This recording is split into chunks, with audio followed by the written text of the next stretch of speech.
ऐसे ही कालू सेठ गाड़ी लेकर आता है तो टुनटुनी गाड़ी से टकरा जाती है। मम्मा इस गोलू के सर पर पट्टी क्यों बंधी? एक एक्सीडेंट दुर्घटना में मौत हो गई थी। टुनटुनी चिड़िया एक अंधी चिड़िया थी। वह भीख मांग कर अपना गुजारा करती थी। उसके पति टुन्नू चिड़िया की एक एक्सीडेंट दुर्घटना में मौत हो गई थी। अब टुनटुनी चिड़िया अपने दो बच्चों के साथ शहर में अकेली ही रहती थी। सड़क के किनारे टुन्नी चिड़िया अपने दोनों बच्चों को छोड़कर वह भीख मांगने चली जाती थी।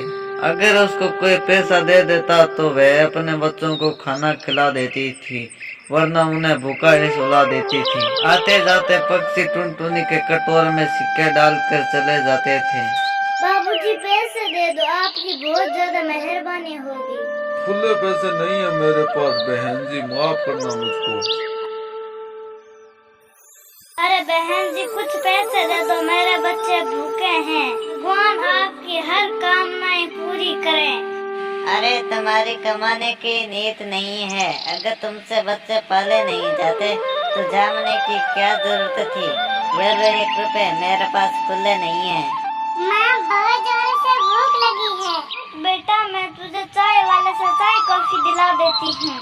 पिंकी चिड़िया भी बहुत रोती है तो टुनटुनी चिड़िया उन दोनों को चाय कॉफी दिला देती है। इस तरह से उसकी जिंदगी कट रही थी। उसके साथ उसके कुछ दोस्त भी भीख मांगे करते थे। तो उनमें एक थी टुन्नी चिड़िया। वह अपने बेटे को अपना कमाई का जरिया बनाकर कमाई करती थी। मम्मा इस गोलू के सर पर पट्टी क्यों बंधी है? कल तक तो ये ठीक था। गोलू बेटा तुम अपने दस्त से जोर जोर से चीखना ताकि तुम्हें पैसे बहुत ज्यादा मिले। पैसे वाले पक्षी दिखते तुम उसके पास गाड़ी के सामने चले जाना और वो तुम्हें घायल देख के बहुत सारे पैसे देंगे। तुम ऐसा मत किया करो, तुम अपने बेटों को पैसा कमाने के चक्कर में गलत सीख दे रही हो। ओ अंधी तू तो खुद ही अंधी है, तू क्या हमें बताती है? तू खुद 4-5 रुपए कमाती है और हमें बताती हम 230 रुपए कमाते तो तू जलती है। टुनटुनी चिड़िया जानती थी कि टुन्नी चिड़िया को समझाना बेकार है, वह लालचनी है। एक दिन टुन्नी और टुनटुनी भीख मांग रहे थे कि एक पक्षी टुनटुनी को 10 रुपए देता है। किसी अंकल का बटुआ गिर गया है। मेरी बेटा इसको ध्यान से रख ले, पता नहीं इसमें क्या है। देख इसमें कुछ नक्शा लिखा होगा। माँ इसमें तो बहुत सारे नोट हैं। सुमेरी बेटे ये पैसे वापस रख लो।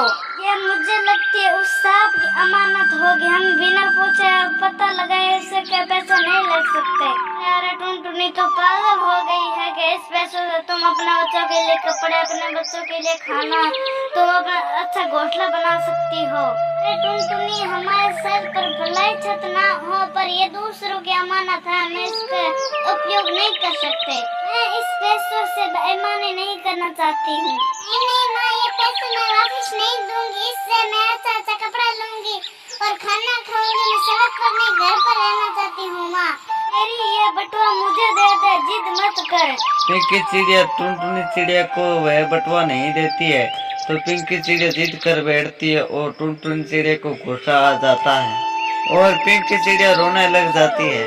बेटा हमारे जीवन में चाहे कितनी भी कठिन आ जाए, हमें यह बटुआ उस सांप को दे देंगे। टुनटुनी चिड़िया बटुआ लेकर कालू कौआ सेठ के घर पहुंचती है। ये घर तो बहुत बड़े हैं, इसमें एक भैया बैठा है। मुझे इस घर के मालिक से मिलना है, बहुत जरूरी बात करनी है उनसे। अरे भिखारी कहाँ चली आ रही है? अंदर किससे मिलना है? भैया मुझे इस घर के मालिक से मिलना है, उससे बहुत जरूरी काम है। अगर तुझे भीख चाहिए तो वे आज के दिन तो नहीं देते। अगर तुझको भीख चाहिए तो तुम्हें मंदिर जाना होगा। हर सोमवार को वह वहीं पर भीख देते हैं। भैया मुझे उससे कोई और ही काम है, मुझे उसको कुछ देना है। अरे आंधी तुम क्या देना है ये साहब को? चल हट यहाँ से, साहब की गाड़ी निकलने वाली है, चल हट यहाँ से। जैसे ही कालू सेठ गाड़ी लेकर आता है तो टुनटुनी गाड़ी से टकरा जाती है। अरे आंधी अभी गाड़ी से टकरा जाती, चल हट यहाँ से। कौन है पता नहीं कहाँ कहाँ से आ जाते हैं भिखारी। अरे साहब ये आंधी भिखारन है और आपसे कुछ देर के लिए मिलने की प्रतीक्षा कर रही है। तुम्हें मुझसे क्या काम है बताओ? मेरे बेटा उसको बटुआ दे दो। आप जब मुझको कल भीख दे रहे थे आपका बेटा सड़क पर गिर गया था। कालू सेठ अपना बटुआ खोल कर देखता है तो उसमें एक भी रुपया कम नहीं था। कालू सेठ टुनटुनी की ईमानदारी देखकर बहुत हैरान हो जाता है। कालू कौवा टुनटुनी की बहुत तारीफ करता है और उसको अपने घर के अंदर बुला लेता है। अरे टुनटुनी, तुम तो बहुत ईमानदार निकली। मैं तो ऐसा जानता ही नहीं था कि भिखारी भी इतने ईमानदार होते हैं। अरे सेठ जी, मुझे को भगवान को जी देना, अगर मैंने ऐसा किया तो मेरे भी बच्चे ऐसे सीख पाते।